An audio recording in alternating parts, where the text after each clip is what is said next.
അപ്പോൾ നമ്മളുടെ പുതിയ തിയേറ്ററിൻ്റെ വിശേഷങ്ങളിലേക്ക് നമ്മൾ എത്തിയിരിക്കുകയാണ്. അതെ, ഇതിൻ്റെ നീളം എന്ന് പറയുന്നത് ഏകദേശം 20 അടി നീളമാണുള്ളത്. ഏകദേശം 12 അടി വീതിയുണ്ട്. ഡിസൈൻ നമുക്ക് രാജേഷ് സാർ തന്ന ഡിസൈൻ തന്നെയാണ്. നമ്മൾ കുറച്ച് ഡിസൈൻസ് കൊടുത്തിരുന്നു, അതിൽ നിന്നൊരു ഡിസൈൻ പിക്ക് ചെയ്ത് നമുക്ക് തരികയാണ് ഉണ്ടായത്. അതെ, അപ്പോൾ ആ ഡിസൈൻ നമ്മൾ അതുപോലെ തന്നെ ഫുൾഫിൽ ചെയ്ത് കൊടുത്തിട്ട് അദ്ദേഹം സാറ്റിസ്ഫൈഡ് ആണ്. പിന്നെ പൂർണ്ണമായിട്ടും അടച്ചു കെട്ടിയൊരു തിയേറ്ററൊന്നും ആയിരുന്നില്ല എന്ന് വെച്ചാൽ അങ്ങനെ റൂം ആയിരുന്നില്ല. ഇത് കിട്ടുമ്പോൾ ഇവിടെ നമുക്കൊരു രഹസ്യമുണ്ട്. രഹസ്യമൊന്നുമല്ല, ഇവിടെ നമുക്ക് തുറക്കാവുന്ന രീതിയിലുള്ള മറ്റൊരു ഡോറും കൂടി ഇവിടെയുണ്ട്. തുറന്നു പോയാൽ അപ്പുറത്തെ റൂമാണ്. പക്ഷെ നമ്മളത് പൂർണ്ണമായിട്ടും നമ്മൾ ക്ലോസ് ചെയ്തിട്ട് അതിൻ്റെ ഒരു ആംബിയൻസിനെ ബാധിക്കാത്ത രീതിയിൽ ഇതങ്ങനെ ഇവിടെ ഒരു ഡോർ ഉണ്ടെന്ന് പോലും തോന്നിക്കാത്ത വിധത്തിലോട്ട് നമ്മളത് മാറ്റിയിട്ടുണ്ട്. അപ്പോൾ അങ്ങനെയൊക്കെ ചില പ്രത്യേകതകളുള്ള ഒരു റൂമായിരുന്നു നമുക്ക് കിട്ടിയത്. അത് പക്ഷേ വളരെ മനോഹരമായിട്ടുള്ള നല്ലൊരു ഡെഡിക്കേറ്റഡ് തിയേറ്റർ ആക്കി കൊടുക്കാൻ നമുക്ക് തീർച്ചയായും സാധിച്ചു എന്നുള്ളതാണ് നമ്മുടെ LGയുടെ ലേസർ പ്രൊജക്ടറാണ് നമ്മളിവിടെ ഉപയോഗിച്ചിരിക്കുന്നത്. അപ്പോൾ ഈ തിയേറ്ററിൻ്റെ വിശേഷങ്ങൾ ബാക്കിയുള്ള കാര്യങ്ങൾ പറയാം. ഈ തിയേറ്ററിൽ നമ്മൾ ഉപയോഗിച്ചിരിക്കുന്ന പ്രൊജക്ടറിനെ കുറിച്ച് നമ്മൾ പറഞ്ഞു കഴിഞ്ഞു. അതായത് LGയുടെ സിനി ബീം എന്ന് പറയുന്ന ലേസർ പ്രൊജക്ടറാണ് നമ്മളിവിടെ യൂസ് ചെയ്തിരിക്കുന്നത്. അതുപോലെ തന്നെ ഡെനോൺ 3800 എന്ന് പറയുന്ന AVR നമ്മളിവിടെ യൂസ് ചെയ്തിരിക്കുന്നു. നമ്മൾ ആദ്യം ഏത് തിയേറ്റർ വർക്ക് തുടങ്ങുന്നതിന് മുമ്പ് കസ്റ്റമേഴ്സുമായിട്ട് നമ്മൾ ഡിസ്കസ് ചെയ്യാറുണ്ട്. അപ്പോൾ അവരുടെ താല്പര്യങ്ങൾ എന്താണോ, അല്ലെങ്കിൽ അവരേതെങ്കിലും ഡിസൈൻ കണ്ടിട്ടുണ്ടോ, ആ ഡിസൈൻ അനുസരിച്ച് മാത്രമാണ് നമ്മൾ ചെയ്ത് കൊടുക്കാറുള്ളത്. അതിന് മുമ്പായിട്ട് അവരെ നമ്മൾ അതിൻ്റെ 3D കാണിക്കും. അതിനുശേഷം ബാക്കിയുള്ള കാര്യങ്ങൾ A to Z കാര്യങ്ങൾ, അതിൻ്റെ മെഷർമെൻറ്റ്സ് കാര്യങ്ങൾ, ഓഡിയോ വീഡിയോ അതിൻ്റെ ബാക്കിയുള്ള കാര്യങ്ങളെല്ലാം നമ്മൾ പറഞ്ഞതിന് ശേഷം മാത്രമാണ് ഓരോ വർക്കുകളും നമ്മൾ തുടങ്ങാറുള്ളൂ. അതുപോലെ തന്നെ ഇതിൻ്റെ സീറ്റ്സ്, ഈ സീറ്റ്സ് ഇരിക്കുക. ഇതിൻ്റെ സീറ്റ്സ് വളരെ മനോഹരമായിട്ടുള്ള 6 ചെയറുകളാണ് നമ്മളിവിടെ കൊണ്ടുവന്നിരിക്കുന്നത്. ഇത് റിക്ലൈനർ അല്ല, നമ്മൾ കസ്റ്റമൈസ് ചെയ്ത തിയേറ്റർ സീറ്റ് തന്നെ. എന്നാൽ റിക്ലൈനർ ഉള്ള ഒരു പ്രൊഫഷൻ നമ്മളിവിടെ ഇട്ട് കൊടുത്തിട്ടുണ്ട്. ഭാവിയിൽ ഇപ്പോൾ റിക്ലൈനർ അവർ മേടിക്കുന്നുണ്ട്. അപ്പോൾ ആ റിക്ലൈനർ സൂട്ട് ചെയ്യാനുള്ള എല്ലാ സംഭവങ്ങളും നമ്മൾ ചെയ്യും. ഈ ചെയർ ആണെങ്കിലും നമുക്ക് ഈ പറയുന്ന പാനലിൻ്റെ അതേ കളർ കോമ്പിനേഷനിൽ തന്നെയാണ് നമ്മളിവിടെ ചെയ്ത് കൊടുക്കുന്നത്. അത് നമുക്ക് ഇവിടെ ഏത് കളർ വേണമെങ്കിലും ചെയ്യാം. നമുക്ക് ഏത് കളർ ഇതാണോ നമ്മൾ തിയേറ്ററിന് വരുന്നത് ആ കളറിൽ തന്നെയുള്ള ചെയറുകൾ, അല്ലെങ്കിൽ സോഫ സെറ്റ്, അല്ലെങ്കിൽ റിക്ലൈനേഴ്സ്, അല്ലെങ്കിൽ തിയേറ്റർ സീറ്റ്, അതേതാണോ അത് കസ്റ്റമേഴ്സിൻ്റെ താല്പര്യം മാത്രമാണ് എന്ത് വേണം എന്നുള്ളത്. നിങ്ങൾക്ക് താല്പര്യമുള്ള ഏത് ചെയറുകളും ഹോം തിയേറ്ററിൽ യൂസ് ചെയ്യാം. അതിന് പ്രത്യേകിച്ച് മാനദണ്ഡങ്ങളോ നിർബന്ധങ്ങളോ ഒന്നുമില്ല.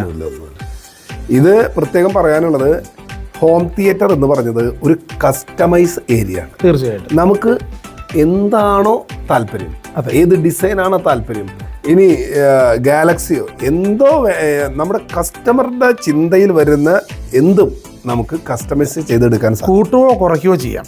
അത് പലർക്കും പല കസ്റ്റമേഴ്സിന് അവരെ പറഞ്ഞിട്ട് കാര്യമില്ല. അവർക്ക് അതിനകത്തൊരു അതിൻ്റെ സാങ്കേതികത അറിയാത്തത് കൊണ്ട് വരുന്ന പ്രശ്നമാണ്.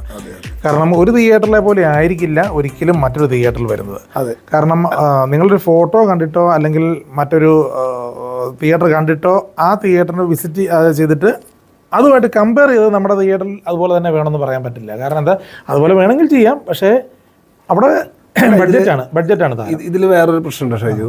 പല കസ്റ്റമേഴ്സും നമ്മളോട് ചോദിക്കും, ഞങ്ങൾക്ക് നിങ്ങളുടെ തിയേറ്റർ കാണാൻ പറ്റുമോ ചോദിക്കും. അപ്പോൾ നമ്മൾ പ്രത്യേകം പറഞ്ഞ് മനസ്സിലാക്കാറുണ്ട്. കാരണം അത് ചിലപ്പോൾ 20 അടി 25 അടി നീളമുള്ള തിയേറ്റർ ആയിരിക്കും നമ്മൾ കാണിക്കാൻ കൊണ്ടുപോകുക. അവിടെ ഉപയോഗിച്ചിരിക്കുന്നത് 9 11 13 ആയിരിക്കും സൗണ്ട്, ഓഡിയോ. അതുപോലെ തന്നെ ലേസറോ 4K ആയിരിക്കും. എന്നാൽ ഇത് കാണാൻ വരുന്ന വ്യക്തി ചിലപ്പോൾ ഫുൾ HD 5.1 ആയിരിക്കും. അപ്പോൾ ഒരു 14 അടി 15 അടി ഉണ്ടാവുള്ളൂ. അപ്പോൾ നമുക്ക് ആ ഒരു ആംബിയൻസ് ഇവിടെ കിട്ടിയില്ല എന്ന് പറഞ്ഞിട്ട് നമുക്കൊന്നും പറയാൻ പറ്റില്ല. ഇതിനകത്ത് പ്രശ്നം എന്ന് പറയുന്നത് ബഡ്ജറ്റിൽ ഏത് ബഡ്ജറ്റാണോ ആ ബഡ്ജറ്റിനനുസരിച്ച് മാത്രം ചെയ്യേണ്ട ഒരു കസ്റ്റമൈസ്ഡ് പ്രോഗ്രാമാണ് തിയേറ്റർ എന്ന് പറയുന്നത്. കാരണം അതല്ലാതെ ഇതിനൊരു കൃത്യം ബഡ്ജറ്റ് ഇല്ല. 5 ലക്ഷം രൂപ അല്ലെ 6 ലക്ഷം രൂപ അല്ലെ 7 ലക്ഷം രൂപ ഇങ്ങനൊരു ഫിക്സഡ് എമൗണ്ട് ഒരിക്കലും ഇല്ല. കാരണം അതിനകത്ത് ഉപയോഗിക്കുന്ന ക്വാളിറ്റിയുള്ള സാധനങ്ങൾ ഉപയോഗിക്കും തോറും ബഡ്ജറ്റ് കയറിക്കൊണ്ടിരിക്കും. വളരെ കുറഞ്ഞ രീതിയിലുള്ളതാണെങ്കിൽ ക്വാളിറ്റിയിൽ കോംപ്രമൈസ് ചെയ്യേണ്ട. കാരണം ഇഷ്ടംപോലെ സാധനങ്ങൾ മാർക്കറ്റിൽ അവൈലബിൾ ആണ്. അതായത് ഏത് ബഡ്ജറ്റ് വെച്ച് വേണമെങ്കിലും നമുക്കിത് ചെയ്യാൻ പറ്റും. ഇനി അപ്പോൾ നമുക്ക് ഇന്നത്തെ വീഡിയോ നമുക്ക് വൈൻഡപ്പ് ചെയ്യാൻ സമയമായി. തീർച്ചയായിട്ടും. അപ്പോൾ പിന്നെ ഇത് കഴിഞ്ഞിട്ട് നമ്മുടെ കണ്ണൂർ വീഡിയോ ഉണ്ട്, 2-3 വീഡിയോ നമുക്ക് ഇമ്മീഡിയറ്റ് ഇതിന് പിറകെ വരുന്നുണ്ട്. നമുക്ക് കുറച്ച് വീഡിയോസ് നിങ്ങളുടെ മുമ്പിൽ എത്തിക്കേണ്ടതുണ്ട്. കൂടുതൽ മനോഹരമായിട്ടുള്ള നല്ല നല്ല തിയേറ്ററുകൾ, പുതിയ പുതിയ വിശേഷങ്ങൾ നിങ്ങൾക്ക് കേൾക്കാം. ഞങ്ങളുടെ ചാനൽ നിങ്ങളൊന്ന് ഫോളോ ചെയ്യുക. ഞങ്ങളുടെ ഇൻസ്റ്റാഗ്രാം, അതുപോലെ തന്നെ ഫേസ്ബുക്ക് ID, യൂട്യൂബ് ID ഒക്കെ ഒന്ന്. അതുപോലെ തന്നെ നമ്മുടെ ഡീറ്റെയിൽ ഇനി LXD ഹോം സിനിമാസിന്റെ അതിൽ കൂടാതെ തന്നെ ഞങ്ങളുടെ ഓരോ ട്രാവലും കാര്യങ്ങളൊക്കെ അറിയാനായിട്ട് ഞങ്ങൾക്ക് സെപ്പറേറ്റ് ഒരു ചാനലുണ്ട്, വാക്ക് വിത്ത് ഷൈജു ഷൈജു എന്ന് പറഞ്ഞൊരു ചാനലോട് ഞങ്ങൾക്ക് സെപ്പറേറ്റ് ഉണ്ട്.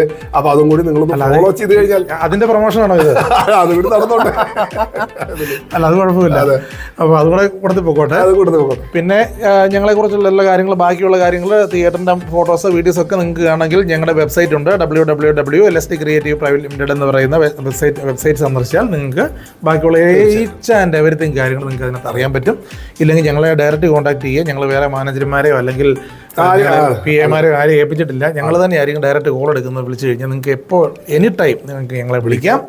അത് ഒരു തിയേറ്ററിന്റെ ഡീറ്റെയിൽ അറിയാൻ വേണ്ടി മാത്രമല്ല, നിങ്ങളുടെ ആഫ്റ്റർ സർവീസും എപ്പോഴും ഞങ്ങളുടെ ഫോൺ അവൈലബിൾ ആയിരിക്കും. അതെ, ഇനിയിപ്പം മറ്റുള്ള വ്യക്തികൾ ചെയ്തിട്ട് പോയിട്ട് നിങ്ങൾക്ക് എന്തെങ്കിലും പ്രശ്നങ്ങൾ പറ്റിക്കിടക്കുന്ന തിയേറ്ററുകളാണെങ്കിലും സർവീസ് ചെയ്തു തരാം. നമുക്ക് നമ്മുടെ സർവീസ് ടീമുണ്ട്. നിങ്ങൾക്ക് ഒരു പ്രശ്നവുമില്ല, അവിടെ വന്നവർ ചെയ്തു തരും.